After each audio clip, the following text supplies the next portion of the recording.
Advocate Fazlur Rahman, যেহেতু ভবিষ্যৎ নিয়ে আপনার সুস্পষ্ট ধারণা রয়েছে, নির্বাচন কবে হবে? নির্বাচন কবে হবে এইটাই আমার কবে হবে আমি জানি না, এটাই আমার সুস্পষ্ট ধারণা। নির্বাচন কবে হবে ধারণা আমি জানি না। ধোঁয়াশা দেখছেন কি? কুয়াশা দেখছি, ধোঁয়াশা দেখছি, বাংলা দুইটাই আমার।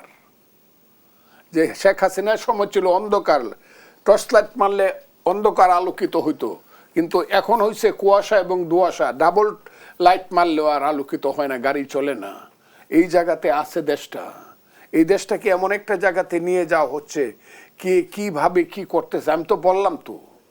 একদল লোক তো রাস্তা নেমে গেছে প্রতিদিন বলতেছে। কোন বিষয়গুলো আপনাকে এতটা শঙ্কিত করছে? আমাকে শঙ্কিত করছে, সবাই বলতেছে এই দেশে আর কোনো নির্বাচনের দরকার নাই। এমনকি এখন ফতোয়া হইতেছে যে এই গণতন্ত্র যে খ্রিস্টান এবং ইহুদি নাসারাদের গণতন্ত্র, তারা যে মুহাম্মদের গণতন্ত্র চায়, হযরত আবু বকরের গণতন্ত্র চায়, যাদের মিটিংয়ে 50,000, 60,000, 1 লাখ, 2 লাখ মিটিং না, যাদের ওয়াজ মাহফিলে হয়, যেসব মৌলানাদের ওয়াজ শোনার জন্য আমাদের দেশে গ্রামীণ লোকজন বা এখন শহরের লোকজনও যায়, তারা যেভাবে মানুষকে বুঝাচ্ছে যে ইলেকশন যারা চায়, এক হইল তারা ইসলাম ধর্মের বিরুদ্ধে, আর এক হইল তারা ভারতের দালাল। এই জায়গাটা তারা যে সবটা সাকসেসফুল হয়ে যাবে তা না, কিন্তু এইটা একটা দেশের মধ্যে কন্ট্রাডিকশন এবং সংঘর্ষ বাঁধানোর জন্য যথেষ্ট কথা। ওই যে ছেলেটি বলছে মাহফুজ আলম যে এই দেশে গৃহযুদ্ধের দিকে যাবে, আপনারা নিশ্চয়ই ভিতরে দেখেন, আমার কাছ থেকে এখন শুধু জানতে চাচ্ছেন, বুঝো হয়তো আপনারা আমাকে প্রশ্নটা করছেন। এই দেশে যারা মনে করছে যে ইউনূস সরকার থাকলে তাকে প্রতীক হিসাবে ধরে সমস্ত ক্ষমতাটা আমরা যারা জীবনে কোনোদিন ভোগ করতে পারবো না, এখন আমরা ভোগ করতে পারবো, এবং সেই কালো শক্তিটা পিছনে বসে, আমি বারবার কালো শক্তি বলতেছি, আপনার কথাটা একটু বুঝবো, আমি সবসময় কালো শক্তি কাকে বলি আপনারা বুঝবেন। সেই কালো শক্তি পিছনে বসে আছে, যে কালো শক্তি এই দেশটাকে মুক্তিযুদ্ধের চেতনার বা আদর্শের বিরুদ্ধে নিতে চায়, যে কালো শক্তি এই দেশে গণতন্ত্র দেখতে চায় না, কারণ গণতন্ত্র হইলে পরে 10% ভোট তারা পাবে না, একা ইলেকশন করলে 3 থেকে 5টার বেশি সিট পাবে না, তারা 300 সিটের পাওয়ার দেখায়। কথাটা কিন্তু আমি বলছি বক্তৃতাতে, এখন আবার আজকে বললাম, 300 সিটের পাওয়ার নিয়ে তারা ক্ষমতা আছে, তাদের কথার বাইরে এখন দেশ চলছে না।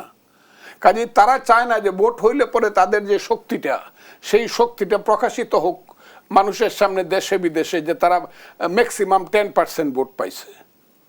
কারণ এরা তো 100% ভোটের ক্ষমতা দেয়, আমরাই সব। কারণ আমি দেখতেছি তারা যে ইউটিউবার গুলো সৃষ্টি করছে, তারা প্রত্যেক দিন বলতেছে ওই দল হবে বাংলাদেশে 50% উপরে সিট পাবে, আজকেও বলছে তাদের ইউটিউবাররা। এইটা হলো মানুষকে একটা মানে ধোঁয়াশার মধ্যে রেখে দেওয়া হয়েছে। আর ওই যে আমি এনসিপি, আমি কথাটা বল, শেষ করুন। আমি আর এই যে দলটা এনসিপি আপনারা করতেছেন প্রত্যেক দিন, এনসিপি তো 2 লাখ 1.5 লাখ লোকের, বাবা 1 লাখ লোকের সমাবেশ করে মানিক মেয়ে কিন্তু সৃষ্টি হয়েছিল। এখন তো 60 জন লোক জমা করতে পারেন। আমি দেখলাম বিভিন্ন এলাকাতে গেছে, শুধু নেতারা স্টেজে দাঁড়ায় থাকে আর ক্যামেরাতে ফটো তোলার জন্য সাংবাদিকরা যায়, আর তো 10টা মানুষ গিয়ে বৈশা তাদের কথা শুনে আমি তো কোথাও দেখি না। তাহলে ওই যে এনসিপিকে নিয়ে আমার দলের মহাসচিব, বিএনপির মহাসচিব বা আমাদের দলের স্থায়ী কমিটির সদস্যরা একটা কথা বলছে, ঠিক তার পরদিন এই কথাটাকে কাউন্টার করতেছে কে? এই কথাটাকে কাউন্টার করতেছে এনসিপির একজন নেতা, হুই মহাসচিব, যুগ্ম মহাসচিব, যে ইলেকশন করলে পরে 500 ভোট পায়, মেম্বারের ভোট পাইতে কষ্ট হবে। এবং এইটাকে আপনারা টেলিভিশনে, আপনাদের পত্র পত্রিকায়, আপনাদের প্রতিষ্ঠানে, আপনাদের প্রাতিষ্ঠানিকতায়, প্রশাসনে, সব জায়গাতে মনে করেন একটা থানাতে একটা ছেলে আছে, তার সাথে আর 3-4টা বাটপার শ্রেণীর ছেলে পেলে আছে, রাস্তায় ঘুরে বেড়ায়, কেউ চিনে না, তারা এখন ইউনূস সাহেবকে চালায়, সরকার চালায়। এই যে দেশটা সৃষ্টি করছি আমরা, যে এই দেশে ওনার মতো একজন সিদ্দিক সাহেবের মতো একজন প্রফেসর আছেন, আমি হইতে পারি বয়সে তার বড়, কিন্তু উনি ঢাকা বিশ্ববিদ্যালয়ের প্রফেসর, কাজে উনি আমার স্যার, আমি প্রফেসর, আমি ছাত্র ছিলাম, উনি আমার স্যার, বয়সে আমার ছোট।